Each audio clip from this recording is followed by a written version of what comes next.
Olá, queridos irmãos e irmãs, você que está acompanhando o nosso desafio de leitura bíblica, Novo Testamento em 60 dias.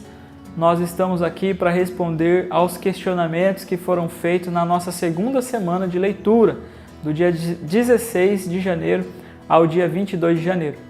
Antes de começarmos, quero deixar uma palavra aqui de encorajamento. Que bênção que tem sido esse momento. Tenho certeza que Deus tem falado ao seu coração, que o Espírito Santo tem revelado a você a palavra de Deus, as Sagradas Escrituras. Que maravilha, queridos e queridas, que bênção que está sendo esse tempo.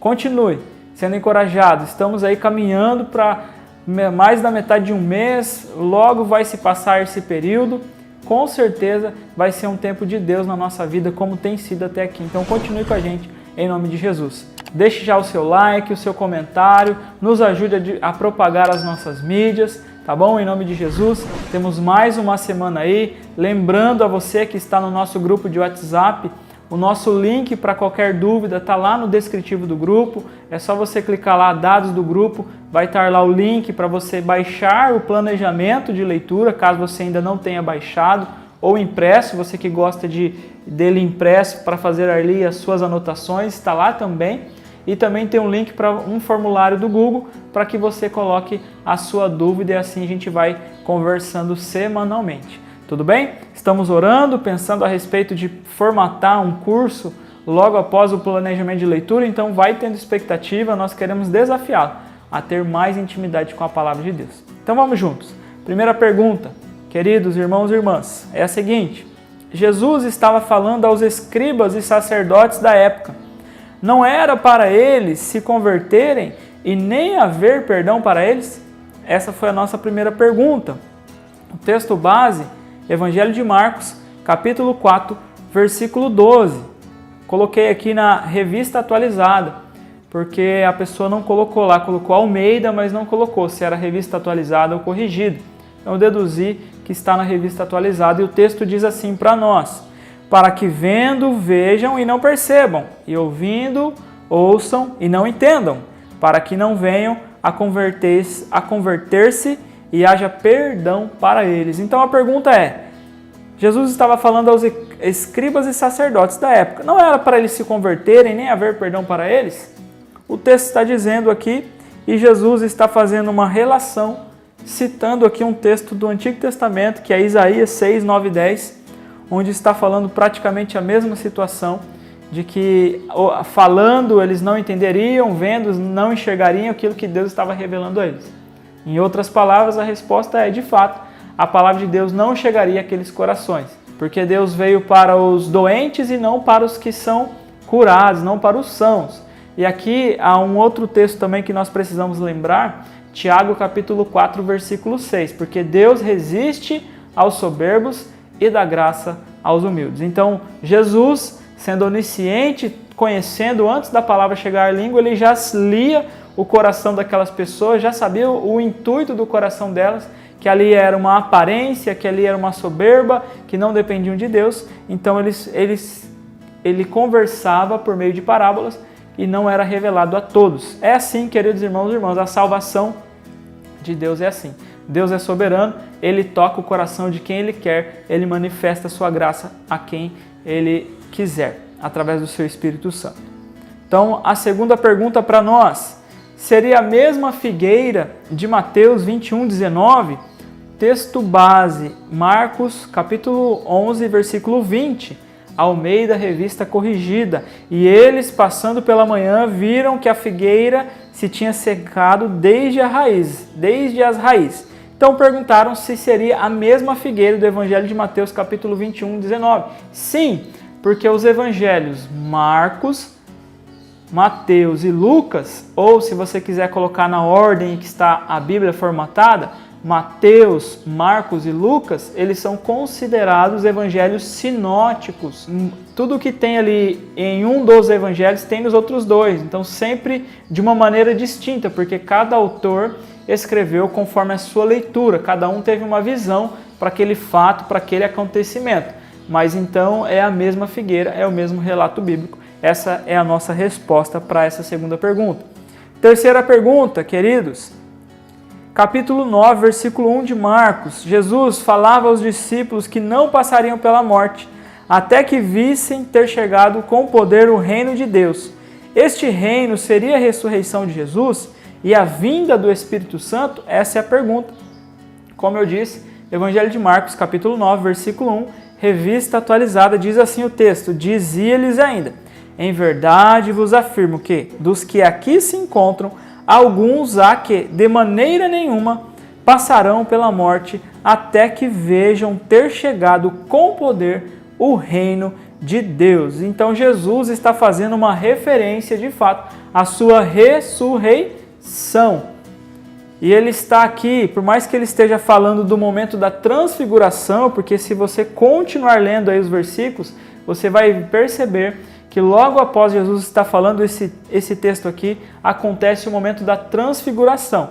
Mas é como Jesus estivesse pré-anunciando o momento imediato que aconteceria ali na transfiguração, com algo que haveria de vir, a sua ressurreição. Então, em verdade vos afirmo que dos que aqui se encontram, alguns há que, de maneira nenhuma, passarão pela morte, até que vejam ter chegado com poder o reino de Deus. Seria então a ressurreição de Cristo. Quarta pergunta para nós, queridos. Preste atenção. Diz assim: o que Jesus quis ensinar quando amaldiçoou a figueira? Evangelho de Marcos, capítulo 11, versículo 13, revista atualizada. Diz assim o texto para nós: e vendo de longe uma figueira com folhas, foi ver se nela porventura acharia alguma coisa.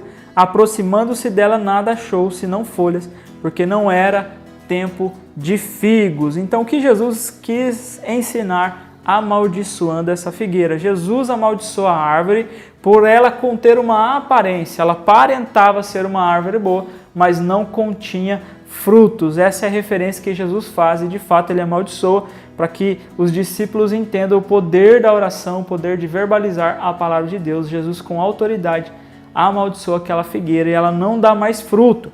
E ele estava também prefigurando o que aconteceria com o julgamento do templo. Versículos 15 ao 17. Leia na sua Bíblia, você vai perceber que Jesus chega no templo e se escandaliza ali aquele lugar que era chamado casa de oração. E ele diz o seguinte no versículo 17: vós, porém, a tendes transformado em covil de salteadores. Ou seja, uma analogia, da mesma forma que aquela árvore, aquela figueira aparentava uma coisa, mas ela não produzia fruto bom, o templo também estava contaminado. O templo, que era o lugar sagrado, o lugar de oração, estavam fazendo covil de salteador. Quinta pergunta para nós: Jesus não derramou o seu sangue por muitos e não por todos? Marcos, capítulo 14, versículo 24, revista atualizada. Então lhes disse: isto é o meu sangue da nova aliança, derramado em favor de muitos. Então essa pessoa perguntou: Jesus não derramou o sangue por muitos e não por todos? Aí estão comparando o texto de Marcos com o Evangelho de João, capítulo 3, versículo 16, que você deve conhecer o texto. Porque Deus amou o mundo de tal maneira que deu seu Filho unigênito para todo aquele que nele crê, não pereça, mas tenha vida eterna. Então a pergunta é: Jesus então não derramou o seu sangue por todos? Foi por muitos? A resposta é sim. Jesus derramou o seu sangue, não foi por toda a humanidade.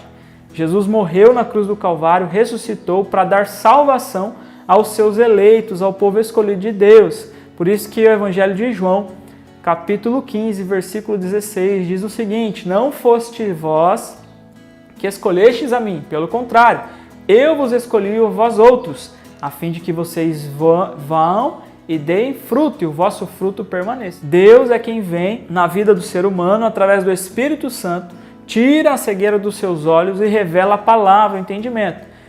Aí você deve perguntar: mas porque Deus amou o mundo de tal maneira que deu o seu Filho, mas o texto diz: para todo aquele que nele crê.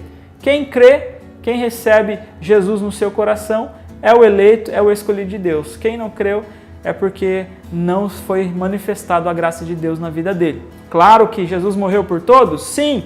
Por quê? Não no sentido de salvação, mas o grande sustentador deste universo, provedor de toda a criação divina. Ele tem o controle do universo em suas mãos. A Bíblia diz que ele dá sol aos que são cristãos e aos que não são, e chuva também. Então, nesse sentido de morte de Jesus, ele é o grande sustentador do mundo, por todos.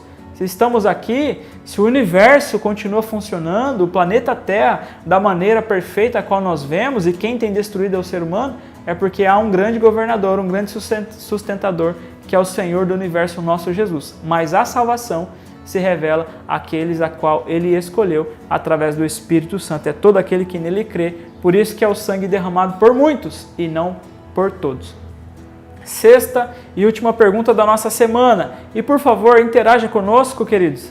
Pode colocar a sua dúvida, nós vamos responder. Estamos pensando, como eu disse no início desse vídeo, em trazer novos materiais, um curso, quem sabe, sobre cada evangelho, cada detalhe, por isso é muito importante o seu engajamento. Não desanime na sua leitura, quem sabe você está um pouquinho atrasado, coloque em dia, vai firme, deixa Deus visitar o seu coração em nome de Jesus. Deixa o seu like aí, o seu comentário, nos siga no Instagram, Facebook, vamos juntos em nome de Jesus. Então, sexta e última pergunta, Jesus está falando sobre a grande tribulação?